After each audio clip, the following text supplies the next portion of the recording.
வணக்கம். இது சுடர் ஊடகத்தின் அரசியல் ஆய்வு.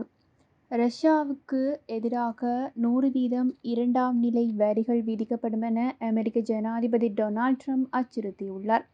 50 நாட்களுக்கு யுக்ரைன் ரஷ்யா இடையே அமைதி ஒப்பந்தம் எட்டப்படாவிட்டால் இந்த வரிகள் நடைமுறைப்படுத்தப்படும் எனவும் டொனால்ட் ட்ரம்ப் கூறியிருப்பதாகவும் வெள்ளை மாளிகையில் நேட்டோ பொதுச் செயலாளர் மார்க் ரூட்னோ சந்தித்து கருத்து வெளியிடும் போதே இதனை கூறியுள்ளார்.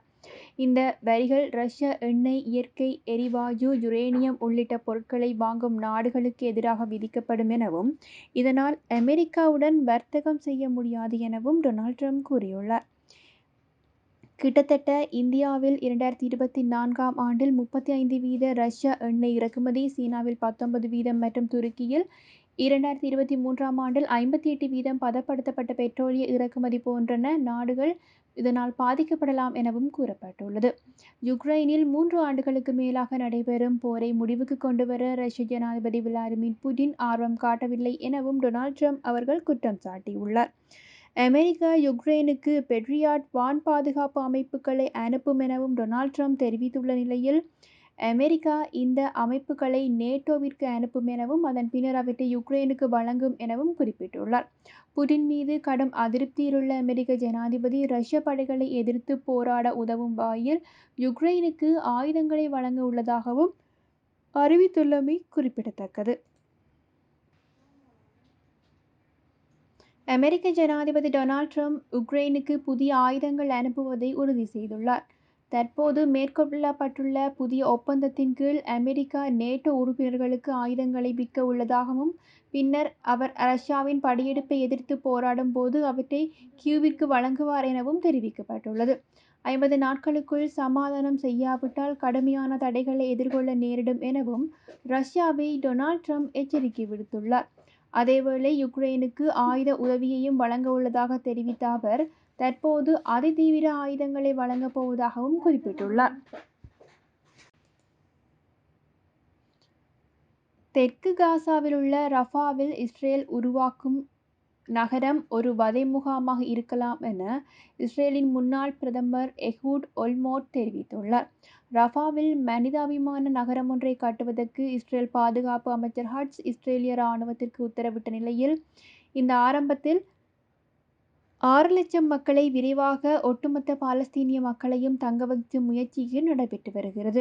இஸ்ரேல் ஏற்கனவே காசாவில் பல போர்க்குற்றங்களில் ஈடுபட்டு வருகின்ற நிலையில் இந்த புதிய நகரம் மேலும் பல போர்க்குற்றங்களை வழிவகுக்கும் எனவும் ஒல்மெர்ட் கூறியிருப்பதாக தகவல்கள் வெளியிடப்பட்டுள்ளன. இந்தியாவும் சீனாவும் முக்கியமான அண்டை நாடுகள் எனவும் அதிக மக்கள் தொகை கொண்ட நாடுகள் மற்றும் உலகின் முக்கிய பொருளாதார நாடுகள் என்பதனால் இரு நாட்டின் உறவும் முக்கியத்துவம் வாய்ந்தது என இந்திய வெளியுறவுத்துறை அமைச்சர் ஜெய்சங்கர் தெரிவித்துள்ளார். பீஜிங்கில் சீன வெளியுறவுத்துறை அமைச்சர் வாங் யியை அவர் சந்தித்து பேசிய போது இந்தியா சுதந்திரமான வெளியுறவு கொள்கையை பின்பற்றுவதாகவும் பலதரப்பட்ட மட்டத்தில் சீனாவுடன் ஒருங்கிணைப்பு மற்றும் ஒத்துழைப்பை வலுப்படுத்த இந்தியா தயாராக இருப்பதாகவும் அவர் குறிப்பிட்டுள்ளார். இரு நாடுகளுக்கும் பரஸ்பர மரியாதை, நம்பிக்கை, அமைதி, வளர்ச்சி மற்றும் வெற்றியை நோக்கிய ஒத்துழைப்புக்கான வழியை கண்டறிய வேண்டும் எனவும் சீன வெளியுறவுத்துறை அமைச்சர் வாங் யி தெரிவித்துள்ளார்.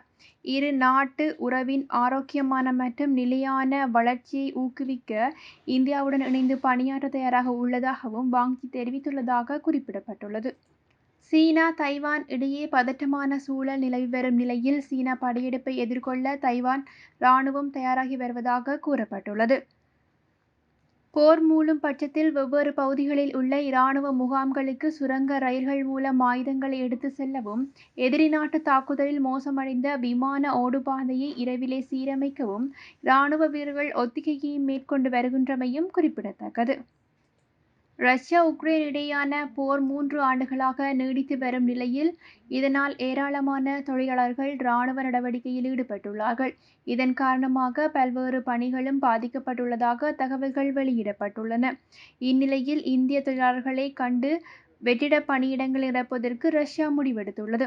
அதன்படி அதிக தொழில் மயமாக்கப்பட்ட பகுதிகளில் தொழிலாளர்கள் பற்றாக்குறையை சரி செய்வதற்கு இந்த ஆண்டு இறுதிக்குள் சுமார் 10 லட்சம் இந்திய தொழிலாளர்கள் ரஷ்யா பெறும் எனவும் எதிர்பார்க்கப்பட்டுள்ளது. இந்த ஆண்டு இறுதிக்குள் வோட்வெட்ஸ் மற்றும் இந்தியாவிலிருந்து 10 லட்சம் திறமை வாய்ந்த தொழிலாளர்கள் வருவார்கள் எனவும் இந்த விவகாரத்தை கையாள்வதற்கான ஜொகோடெட்டின் புதிய துணை தூதரகம் திறக்கப்பட்டுள்ளது. இதன்போது இலங்கை மற்றும் வடகொரியாவிலிருந்து தொழிலாளர்களை அழைப்பது குறித்தும் ரஷ்யா பரிசீலித்து வருவதாக தகவல்கள் வெளியிடப்பட்டுள்ளன. ரஷ்ய தொழிலாளர்கள் அமைச்சகமானது 2030ஆம் ஆண்டுக்குள் 31 லட்சம் தொழிலாளர்களை பற்றாக்குறையை எதிர்கொள்ளக்கூடும் என நிபுணர்கள் தெரிவித்துள்ளார்கள். இந்த ஆண்டு வெளிநாட்டு தொழிலாளர்களை அழைப்பதற்கான ஒதுக்கீட்டை 1.5 மடங்கு அதிகரித்து 2.3 லட்சமாக உயர்த்த வேண்டும் எனவும் அவர்கள் கருத்து தெரிவித்துள்ளமை குறிப்பிடத்தக்கது. யேமனில் இந்திய செவிலியரை காப்பாற்ற கேரள இஸ்லாமிய தலைவர் கட்சியானது முயற்சி செய்து வருவதாக கூறப்பட்டுள்ளது. கொலை குற்றத்திற்காக யேமனின் மலையக செவிலியர் நிமிஷா பிரியாவிற்கு மரண தண்டனை நிறைவேற்றப்பட உள்ளதாகவும் யேமனுடன் ராஜேந்திர உறவுகள் இல்லை எனவும் இந்த விஷயம் எதுவும் செய்யவில்லை எனவும் மத்திய அரசு கைவிரித்துவிட்டது. இந்நிலையில் நிமிஷாவை காப்பாற்ற மத தலைவர்கள் பேச்சுவார்த்தை நடத்தி வருவதாக கேரள வட்டாரங்கள் தெரிவித்துள்ளன. இது குறித்து அபுபக்கர் ஏமன் உக்பி அறிவியலாளர் ஷேக் ஹபீர் உமருடனும் கலந்துரையாடப்பட்டுள்ளது. மரண தண்டனையை ஆயுள் தண்டனையாக குறைக்க வேண்டும் எனவும் காந்தபுரம் அபுபக்கர் வலியுறுத்தியுள்ளதாக கூறப்பட்டுள்ளது. மரண தண்டனைக்கு 24 மணி நேரத்திற்கும் குறைவான நேரமே உள்ள நிலையில் கடைசி தருணத்தில் நிமிஷா காப்பாற்றப்படுவாரா என்ற எதிர்பார்ப்பு எழுந்துள்ளதாகவும் கூறப்பட்டுள்ளது.